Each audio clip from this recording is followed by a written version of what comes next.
এজন্য আল্লাহ মুমিনদেরকে শিখিয়ে দিয়েছে, দোয়া করো, আল্লাহর কাছে চাও যে আল্লাহ আমাকে এমন সন্তান দেন, আমাকে এমন স্ত্রী দেন যাদের দিকে তাকালে আমার চোখ জুড়িয়ে যাবে।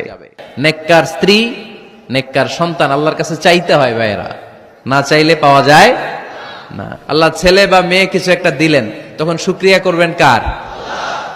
আল্লাহ বললেন তোমরা আমার কাছে চাও, আর পর রব্বানা হাব লানা মিন আজওয়াজিনা ওয়া যুররিয়াতিনা কুররাতা আ'য়ুন ওয়াজআলনা লিল মুত্তাকিনা ইমামা।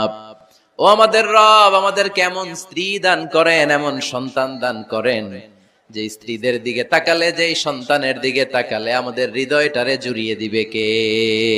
রব্বি হাবলি মিনাস সালিহিন। এর অর্থ হচ্ছে হে আল্লাহ আপনি আমাকে নেককার সন্তান দান করেন। আওয়াজ করে পড়েন আমিন।